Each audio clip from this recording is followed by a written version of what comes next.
Imagine waking up before sunrise, not because you want to, but because if you don't, you'll miss the blood. You pull on a rough wool tunic. You haven't bathed in days. Neither has anyone else. Now ask yourself, would you survive a single day in the Roman Colosseum? Not as a gladiator, as a spectator. Because here's the truth no movie tells you. The roaring crowds, the sun-scorched stone, the gladiators saluting the emperor. It all sounds glorious. But the real experience? It was brutal. It was disgusting. And somehow, absolutely unforgettable. What if I told you that your seat in the Colosseum told Rome exactly how little you mattered? What if the worst smell wasn't the animals, but the person sitting next to you? Stick with me, because before this video ends, you'll never look at those ancient ruins the same way again. And if you want more history you can actually feel, hit subscribe and give this video a like. It helps Little Historical keep telling these stories. Now take a deep breath. It's 80 AD, and the games are about to begin. You've made it inside. 80 entrances funneled 50,000 souls into the stone beast, and now you stand at the foot of a staircase that seems to climb straight into the sun. But before you take a single step, understand this. Where you sit will tell every stranger around you exactly who you are, and more painfully, who you are not. Rome has no interest in equality. The Colosseum is a map of its obsessions, carved in marble and humiliation. Look down. The lowest ring, the one closest to the sand, is called the podium. That's where the senators recline on padded benches, their names etched into the stone like they own the place. They have shade from the great canvas awning above. They have slaves whispering gossip into their ears. And they have the best view of every death, every wound, every desperate glance a gladiator throws toward mercy. You will not sit there. You are not even allowed to breathe the same air. Above them, the equestrians, Rome's wealthy middle class, fill the next tier. Their seats are still marble, still comfortable, still close enough to smell the lions. But notice how they crane their necks toward the senators, hoping for a nod, a wave, a scrap of recognition. Even privilege has a pecking order. And then there is you. Higher still. The fourth tier, maybe the fifth. A sun-bleached slab of travertine that no cushion can save. You are surrounded by merchants, laborious, freedmen, and women who are not Vestal virgins. The stone is hot enough to blister. The angle is so steep that leaning forward feels like falling. And if you are a woman, unless you serve the goddess Vesta, you are pushed even higher, into the wooden benches where the view is nothing but backs of heads and the distant flash of swords. But here is the cruelest secret. The people below you do not see your face. They see only your poverty, your tunic, your sandals, the way you flinch when the sun hits. And somehow, that is worse than any wound. Because in the Colosseum, your seat is not just a seat. It is a verdict. It tells Rome how much you are worth, and the answer is almost nothing. Yet you stay. You endure the elbow of a sausage vendor, the wine spilled from above, the quiet shame of being nobody. Because tomorrow, when the games end, you will walk home with a story. And for one afternoon, even from the cheap seats, you witness power. That hunger, to be close to something terrible and grand, is what keeps you climbing those stairs. But the heat is coming. And the smell. And before the first gladiator draws blood, you will learn that humiliation is only the beginning. But the heat is coming. And the smell. And before the first gladiator draws blood, you will learn that humiliation is only the beginning. You settle onto your stone seat, thighs pressed against the stranger beside you, and the sun has not yet cleared the outer rim of the amphitheatre. Already the back of your neck glistens. By mid-morning, your tunic will cling to your skin like a second, wetter layer. The Romans rigged a massive awning, the velarium, operated by sailors who knew knots and pulleys. If you are lucky, its shadow finds you. But you are in the upper tiers, and the canvas sags toward the wealthy. So you bake. 50,000 bodies exhale moisture, heat, and something else. Something you try not to name. The man to your left has not bathed in weeks. Romans clean themselves with oil and a curved scraper called a strigil, but that ritual happens in the baths, not in cramped apartments before dawn. His wool tunic soaks up the morning sweat and releases it back as a sour cloud. The woman behind you chews on garlic and something fermented. And below, where the sand drinks yesterday's blood, the sun bakes the arena floor until the iron smell rises, copper and salt and the faint sweetness of viscera left too long. You try to breathe through your mouth, but that only lets you taste it. So you learn to breathe shallowly. You learn to ignore what your nose screams.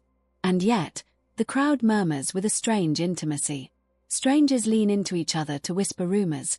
20 tigers arrived last night. A Thracian gladiator bit off a trainer's ear. The emperor might attend. In this heat, boundaries dissolve. A child vomits from sunstroke. No one moves. A woman unties her stola to fan herself, and no one stares. Because everyone is too busy suffering their own small miseries. You feel your own body betray you. Thirst. Fatigue. The slow, creeping realization that you have not used a latrine since sunrise, and the nearest one is a 10-minute climb down and back. You will hold it. Everyone holds it. This is the great unspoken truth of the Colosseum. It is not glory. It is endurance. You do not watch the games so much as survive them. And the games have not even begun. By noon, the heat will blur your vision. By the first execution, you will not know whether you are sweating or weeping. But you stay. Because to leave is to admit you are weaker than the person who remains. So you sit. You sweat. And you wait for the roar. Because after the heat comes the blood. And after the blood comes something you will never be able to wash off. And after the blood comes something you will never be able to wash off. The trumpets blare again, but this time the sound is different. Flatter, hungrier. The crowd shifts. The murmuring stops. Below, the arena sand has been raked smooth, hiding whatever stained it moments ago. But you can still smell the iron. And now, from the dark tunnels beneath the stands, the first condemned man stumbles into the light. He is not a gladiator.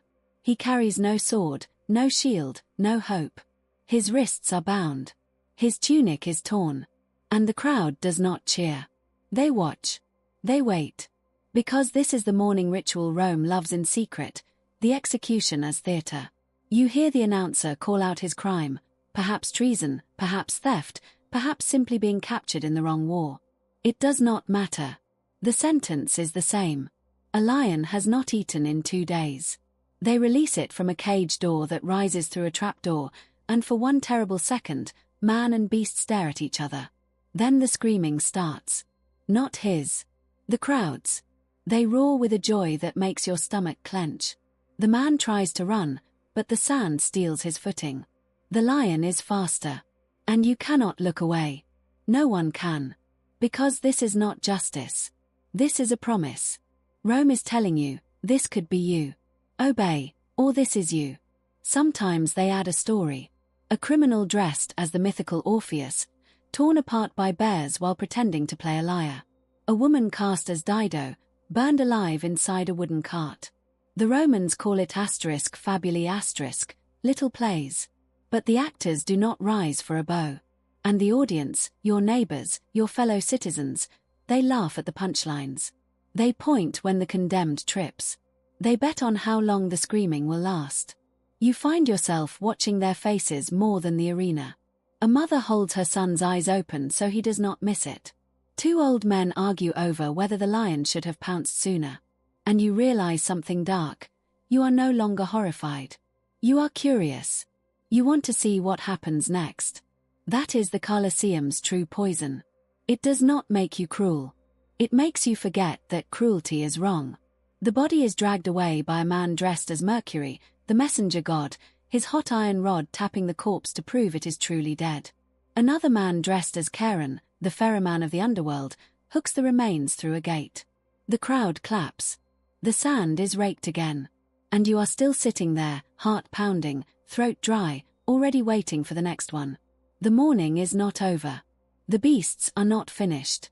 But deeper below, in the tunnels beneath your feet, the gladiators are strapping on their armor. And they know. You know. The real show has not yet begun. The real show has not yet begun. But when it does, the air changes. The trumpets sound again, but deeper now, a bronze rumble that vibrates in your chest. The crowd rises as one body. 50,000 voices become a single hunger. Below, the tunnels beneath the arena floor, the hypogeum, creak and groan. Elevators lift men, not beasts. And these men carry swords. The gladiators emerge in pairs, walking slowly so the sun can catch their polished armor. Secutor with a smooth, fish-eyed helmet. Retiarius with a net draped over one shoulder and a trident gleaming. They circle the arena like dancers who have memorized every step of a fatal waltz. The crowd screams names. Women blow kisses. A man behind you shouts a bet. 3 sestertii on the net, man. You do not bet. You cannot look away. The fight begins not with a charge but with a pause. A long, terrible pause where both men breathe and the sand is still. Then the net flies. The secutor dodges. The trident stabs air. And suddenly it is chaos, shield against net, sword against trident, bodies colliding with a wet thud. You hear the grunts. The scrape of metal on metal. The crowd gasps in rhythm with every near miss. This is not the morning's executions. These men are trained. They are celebrities. And they are fighting for something the condemned never had, a chance to walk away. The retiarius stumbles. The secutor lunges. And now the netman is on his back, one hand raised, finger extended toward the emperor's box. He is asking for mercy. The crowd erupts. Some chant mit. Mit, let him go. Others scream jugular. Cut his throat. The emperor sits high above, draped in purple, his face unreadable. He looks at the crowd. He looks at the fallen gladiator. Then he waves his handkerchief, or does he turn his thumb? No one can agree. But the secutor understands. He drives his sword down. The crowd roars. A woman weeps. A child laughs. And you feel something crack inside your chest. The body is dragged away.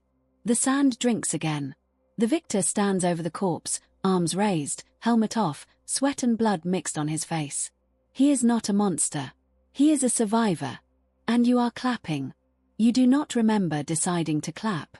But your hands are together, and your throat is raw from cheering. That is the final verdict of the Colosseum. Not the emperor's. Yours. You came to watch. You stayed to feel. And when the sun sets and you walk home, you will carry this man's death inside you like a stone you cannot swallow. But you will come back. Because now you understand. The games were never about the ones who died. They were always about the ones who watched.